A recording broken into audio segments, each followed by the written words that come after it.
হরে কৃষ্ণ। গত ভিডিওতে আমরা শ্রীমদ্ ভগবদ গীতার দ্বিতীয় অধ্যায় সাংখ্যযোগের 2 নম্বর শ্লোক আলোচনা করেছিলাম। আজকের আলোচ্য বিষয় 3 নম্বর শ্লোক। ক্লেবম মাস্মাগমঃ পার্থো ন এতত্ত্বায়ি উপপদ্যতে শূদ্রম হৃদয় দৌর্বল্যম ত্যক্তা উত্তিষ্ঠ পরন্তপ। অর্থাৎ, হে পার্থ, এই হানিকর ক্লেবত্বের বশবর্তী হইও না। এই ধরনের আচরণ তোমার পক্ষে অনুচিত। হে পরন্তপ, হৃদয়ের এই ক্ষুদ্র দুর্বলতা পরিত্যাগ করে তুমি উঠে দাঁড়াও।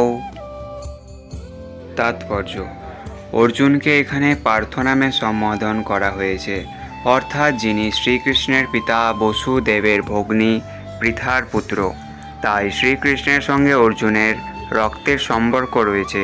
ক্ষত্রিয়ের সন্তান যদি যুদ্ধ করতে অস্বীকার করে তাহলে সে কেবল নামেই ক্ষত্রিয়। তেমনি ব্রাহ্মণের পুত্র যদি আধার্মিক হয় তবে সে কেবল নামেই ব্রাহ্মণ।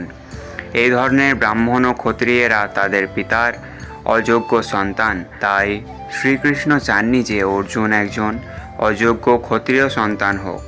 অর্জুন ছিলেন শ্রীকৃষ্ণের সবচেয়ে অন্তরঙ্গ বন্ধু এবং শ্রীকৃষ্ণ তার রথের সারথি হয়ে স্বয়ং তাকে পরিচালিত করেছিলেন।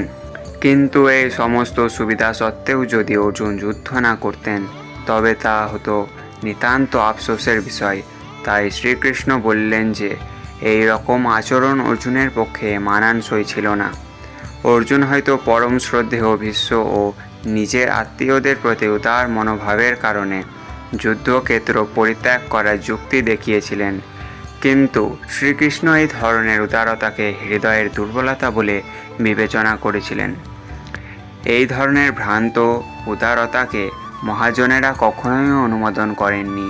সুতরাং শ্রীকৃষ্ণের প্রত্যক্ষ পরিচালনাধীনে অর্জুনের মতো ব্যক্তিত্বের এই ধরনের মহানুভবতা অথবা তথাকথিত অহিংসা পরিত্যাগ করা উচিত। হরে কৃষ্ণ।